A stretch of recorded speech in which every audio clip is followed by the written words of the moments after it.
this is the Armory. It's a studio in Vancouver, right off the Burrard Street Bridge. Lots of bands have worked here.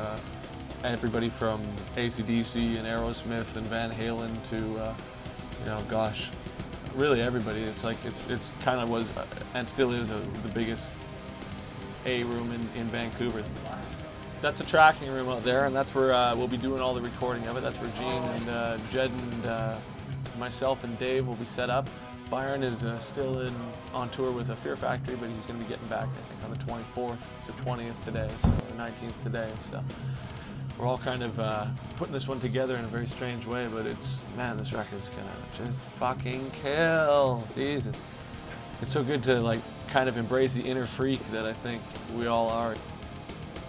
On this record, Dev and I holed up for about 6 months and just wrote songs every day and played every single day pretty much for the last 6 months, and we got to the point where it's time to record. This is a tape room, the obsolete tape room, saying no one in their right mind uses that shit anymore.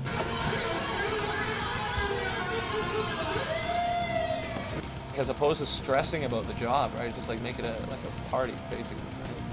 High tech. That's exactly what he is. He's the high tech. We know who didn't clean the bomb. Bust your rhymes.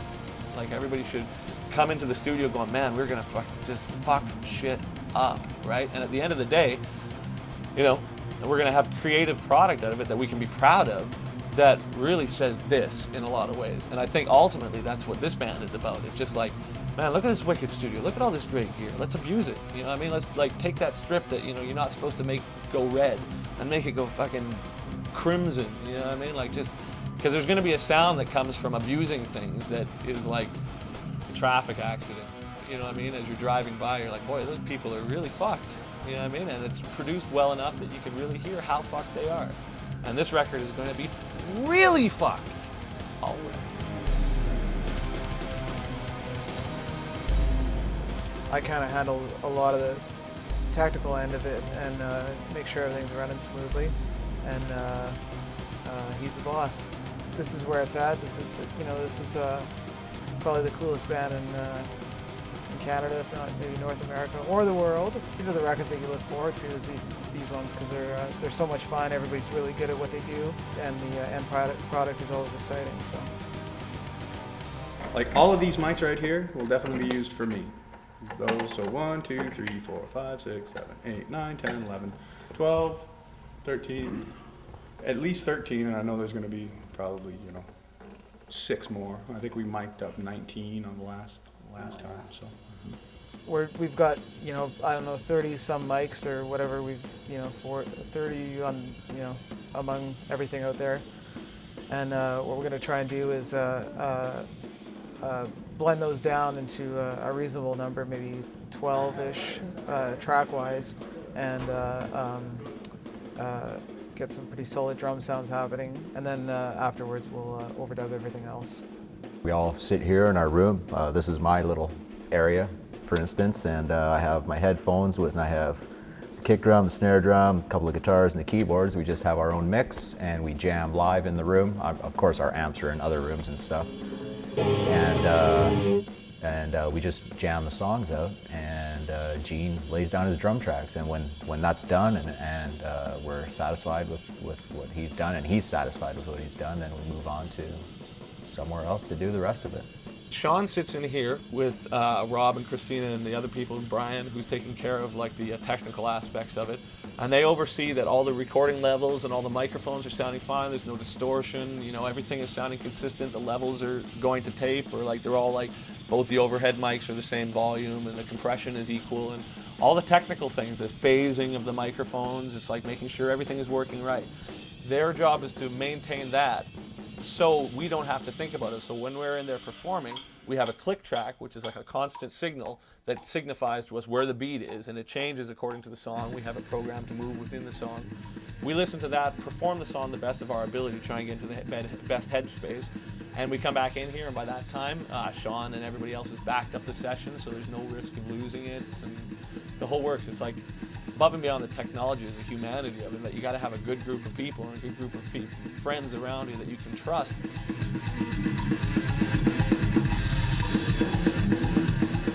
Oh, with strapping, what we're serious about is intensity. Delivering our message, whatever message that may be, with the utmost, you know what I mean? And I think we excel at that. And I think because we know each other so well and we're so tight as brothers and all those good things that can happen to a group of people, it all gels into one thing that makes us rule. That is fucking wicked!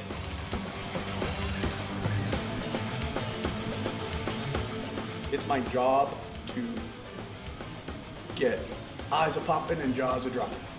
So it's my job to be amazing everything I do. That's what I aspire to do. Smoke you, blow you away, and make you go, damn, I gotta start over again. That's pretty much what I try to do. So that's my mental preparation. Crush all the time. You know, make this latest thing cooler than anything else you've done. And, you know, amaze your bandmates more than everybody else, you know. When I see Jed watching some of the new stuff, just going, damn, yeah. You know I'm doing something right, you know, because Jed and I played together for 8 years now. So when you can amaze your bandmates, then you're rocking.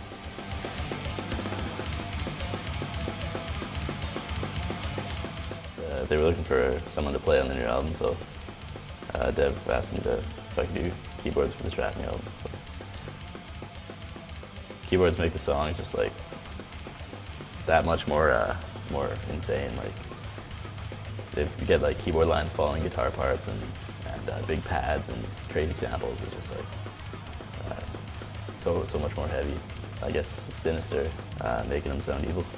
As far as hazing and stuff goes, I haven't had anything bad happen to me yet. So I'm only playing the album. Like I'm not actually in the band. I want to make it like I'm a human Pro Tool machine. I am a human drum machine that, like, there is going to be, you know, there's always, every album I've done, there's always the odd little kick drum thing that, you know, it's like the trigger didn't fire, or I kind of fluffed that tiny little spot, so we fix that sort of stuff.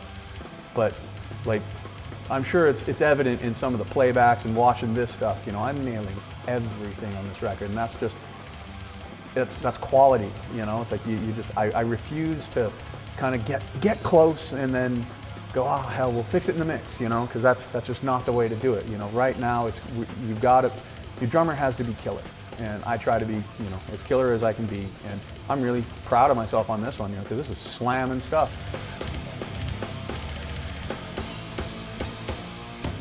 We're just massive music, you know. We're listening back to some of the like scratch tracks that we have, and I'm just thinking that, you know, I know there'd be a lot of bands that'd be giving their left nut to have the scratch tracks that we have as their final wah, you know, and we haven't even started, man. We haven't even scratched the surface. Anything like say if you're in there filming the, you know, like inside the control room as we're listening back or whatever, it's like that is like that much of the stuff that we're going to put on, and the stuff we're going to put on is going to be the size of this room.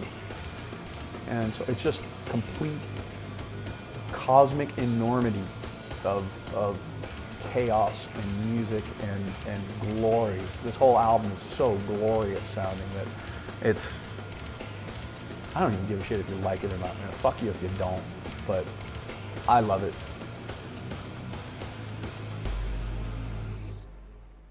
Hey, rock and roll, we are officially recording the drum tracks. Okay, take two. Hey, rock and roll, we are officially recording. Done. Done. Hey, take 2, 3. Oh boy, look at this. All right. We are officially recording the drum tracks for the new record.